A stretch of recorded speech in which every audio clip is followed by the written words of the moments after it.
सत्संग में आके बंदे लगन बिना बेकार। आइए गुरु महाराज की वाणी से जुड़ते हैं। क्या बता रहे हैं महाराज कि सत्संग में आके बंदे लगन बिना बेकार। कि सत्संग में तो आ गया है लेकिन लगन नहीं करी तो बेकार है तेरा वहां पर। जब तू सत्संग के अंदर शुद्ध विचार लेकर बैठेगा, शुद्ध आचरण लेकर बैठेगा तो तेरा मन सत्संग में लगेगा। और यदि तेरे मन में विचार सत्संग के अंदर नहीं है, लगन तेरे अंदर नहीं है, तो सत्संग के अंदर बैठना या ना बैठना एक ही समान हो गया। गुरु महाराज कह रहे हैं कि सत्संग में तू आ तो गया लेकिन लगन लगा ले तो तेरी नैया पार हो जाएगी। आइए पहली कली के द्वारा क्या दर्शा रहे हैं गुरु महाराज कि सत्संग में आके बंदे लगन बिना बेकार। काम क्रोध मोह लोभ के बस में बढ़ रहे तेरे विकार। कि काम क्रोध मोह लोभ इन विषयों में ही तूने जीवन खराब अपना बिगाड़ लिया है। सत्संग के अंदर तू अपने काम को त्याग दे, क्रोध को त्याग दे, मोह को त्याग दे। जब तू धीरे धीरे इन 5 विषय को त्यागेगा और तेरा मन सत में हो जाएगा तो तू सतगुरु का बंदा कहलाएगा, और नहीं तो फिर नरक का बंदा तू हो जाएगा। तो पहली कली के द्वारा क्या दर्शा रहे हैं जरा गौर फरमाना कि भाई बंद सुत कुटुंब कबीला इसमें गला तेरा प्यार। कि भाई बंद सुत कुटुंब कबीला इसमें ही तेरा प्यार घुसा हुआ है।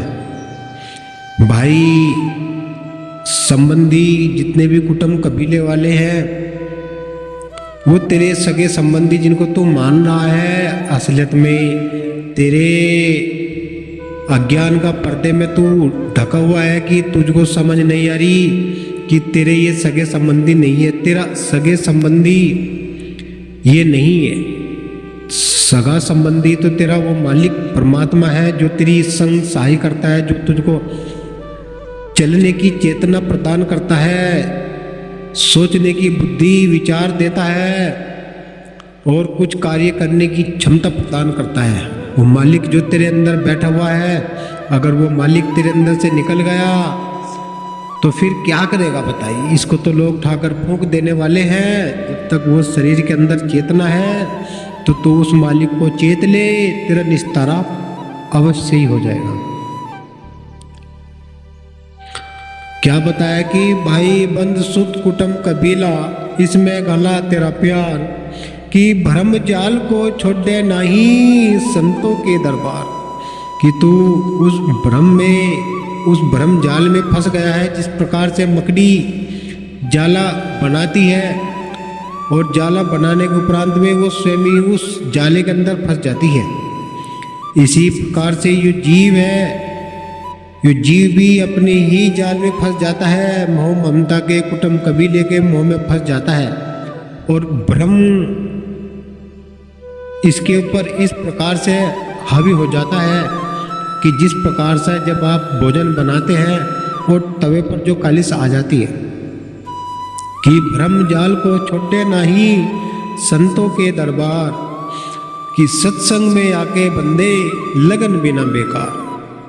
कि काम क्रोध मोह लोभ के बस में तेरे बढ़ रहे हैं विकार। कि तू काम क्रोध मोह लोभ के बस में ही तेरे विकार सारे तेरे अंदर घुसे पड़े हैं, तेरे पे हावी हो चुके हैं। ऐसा इनको मत होने दे, हावी मत होने दे। इनसे दूर हो ले तो तेरा निस्तारा हो जाएगा। दूसरी कली के द्वारा क्या बता रहे हैं महाराज कि संतों की शिक्षा माने नहीं बोले बिना विचार। संतों की शिक्षा को माने नहीं बोले बिना विचार। कि संतों की शिक्षा माने नहीं बोले बिना विचार। पराई निंद्रा मान बढ़ाई तू लेता फिरे उधार। क्या बताया कि जब संत जो समझाते हैं, संत समझाते हैं कि भाई तू अच्छे काम कर ले, अपने परिवार को सुधार ले, अपने बच्चों को पढ़ा ले लिखा ले, वो तुझको यही तो कहते हैं और तू उनकी बात को नहीं मानता। वे तुझको कहते हैं कि तू सत्य में आ जा, लेकिन तू अधर बोलता है, तू हंसी बिना विचार के कुछ भी बोल बैठा है और पराई निंद्रा मान बढ़ाई एक दूसरे की करता फिरता है, उसको अपने सिर पर चढ़ा लेता है। तो कैसे तेरा निस्तारा होगा? नहीं होगा। इसलिए कहा है कि सत्संग में आके बंदे लगन बिना बेकार, काम क्रोध मोह लोभ के बस में तेरे बढ़ रहे विकार। क्या बताए हैं तीसरी कली के द्वारा गौर देना सासंगत जी कि अपने तन तो खोजे नहीं दूजा रहा विसार, अपने तन को खोजे नहीं दूजा रहा विसार, आत्म ज्ञान नर बोंदू बह जागा मजदार। कि अपना तन तो खोजा नहीं और दूसरे के चक्कर में ही नाश पिटवा लिया। कि अपना तन तो खोजे नहीं फिरे चारों खूंट और घर में रखा है बिल्ली और के काटते फिरे ऊंट। कि अपना घर तू पूज लेगा जिस दिन तो तेरे घर का सत्संग बन जाएगा। जिस दिन तू अपने घर में गुरु महाराज ये गद्दी स्थापित कर लेगा और वहीं से अपने सारे परिवार को संग लेकर वहीं से झुका लेगा तो तेरा सत्संग वहीं हो जाएगा और तेरा परिवार को दिशा मिल जाएगी और तेरा कल्याण हो जाएगा। क्या बता रहे हैं महाराज की अपना तन तो खोजे नहीं दूजा रहा विसार, कि आत्म ज्ञान बिना नर बंधु बह जागा मझधार। कि आत्मज्ञान एक वधे ज्ञान है। जब तू आत्मज्ञान में आएगा तो तू सतगुरु के का शिष्य कहलाएगा और नहीं तो तू मझधार में बह जाएगा। जिस प्रकार से सागर में मछली रहती है और वो दूर कहीं बह जाती है और सागर में पानी इतना होता है कि वो पानी पीकर भी मरती नहीं। इसी प्रकार इस संसार के अंदर इस जीव को होना चाहिए कि संसार में रहते हुए उस मालिक परमात्मा का ध्यान स्मरण करना बहुत अनिवार्य जरूरत है। जिस प्रकार से इस तन को भोजन की जरूरत है, इसी प्रकार से आत्मा को साधना की जरूरत है। कि आत्म ज्ञान नर बिना बंधु बह जागा मझधार। कि सत्संग में आके बंदे लगन बिना बेकार, काम क्रोध मोह लोभ के बस में बढ़ रहे तेरे विकार। क्या बताया है चौथी कली के द्वारा? क्या बताया कि पर नारी पर धन निंद्रा करके हो जा पैसे भार।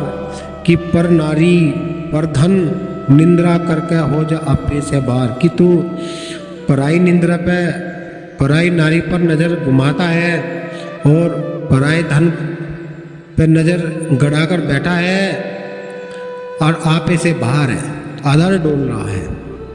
महाराज कह रहे हैं कि पर नारी पर धन निंदा करके होवे आपे से बाहर और दो खानी में फिरेगा भटकता कभी अंदर कभी बाहर।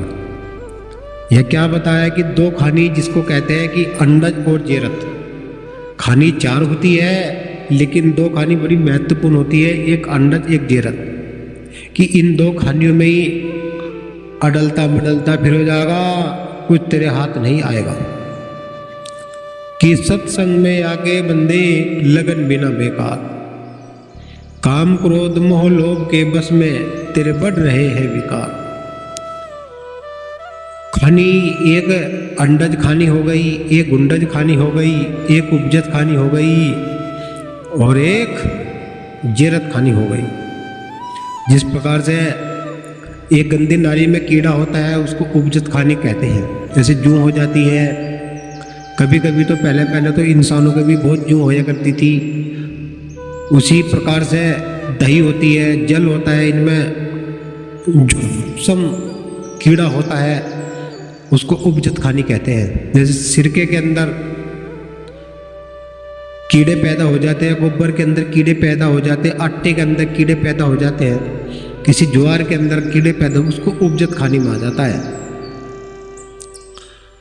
जिस प्रकार से सिर में जूं हो जाती है, सब उपजत खाने में आता है। गुंडज खाने किसको कहते हैं? जैसे कनक, बाजरा, गेहूँ, इसको गुंडज खाने कहते हैं।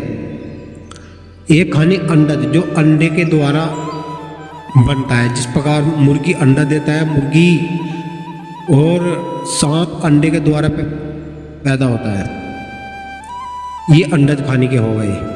और जेरत खानी बड़ी महत्वपूर्ण है, जैसे ऊँटनी, स्त्री हो गई, हथनी हो गई, गाय भैंस हो गई, ये सब जेरत खानी में आती है। इनको भी सब 84 में लगे पड़े हैं। इसी लिहाज से महाराज बताते हैं कि सत्संग में आके बंदे लगन बिना बेकार। यदि तुझे इनसे बचना है तो तुझे सत्संग का सहारा लेना पड़ेगा, सतगुरु का सहारा तुझको लेना पड़ेगा, तब का सहारा तुझको लेना पड़ेगा, जब जाकर तू इन कहानियों से बच सकता है।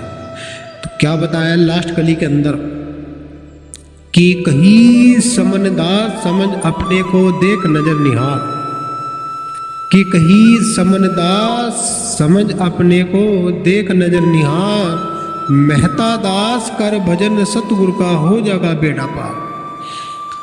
सतगुरु स्वामी समनदास महाराज इस संसार में रविदास महाराज जी का ही दूसरा रूप है, और उन्होंने इस संसार को जगाया है और रविदास महाराज की भक्ति का पाठ पढ़ाया है। सतगुरु समनदास महाराज के परम शिष्य मेहता दास महाराज ने ये वाणी लिखी है और उन्हें बताया है कि मेहता दास कर भजन सतगुरु का हो जाएगा बेड़ा पार। कही शमन दास समझ अपने को देख नजर निहार, मेहता दास कर भजन सतगुरु का हो जाएगा बेड़ा पार। ऐसी सतगुरु महाराज बताते हैं कि तू अपने को सुधार ले, अपने जीवन की नैया तुझे यदि पार लगानी है तो सतगुरु के का सहारा ले ले, सतगुरु का कुछ कमाई कर ले, भजन कर ले, सेवा कर ले, तो तेरा निस्तारा निश्चित ही हो जाएगा। कि सत्संग में आके बंदे लगन बिना बेकार, काम क्रोध मोह लोभ के बस में तेरे बढ़ रहे हैं विकार। यदि आप हमारे इस चैनल पे नए हैं तो सब्सक्राइब, लाइक, कमेंट करना बिल्कुल ना भूले। हमारा भी ये नया ताज़ा नया चैनल बनाया है, आप इसको सब्सक्राइब और सपोर्ट करना ना भूले। बोलिए सतगुरु रविदास महाराज की जय, सतगुरु समनदास महाराज की जय। आप एक से एक वाणी यहाँ अर्थ सहित आपको मिलेगी, इसीलिए इस चैनल को सब्सक्राइब करके रखना और लाइक भी जरूर रखना, क्योंकि जो वीडियो हम आपके लिए बनाएंगे उसकी नोटिफिकेशन आपको सबसे पहले मिल जाए। बोलिए सतगुरु रविदास महाराज की जय। सतनाम।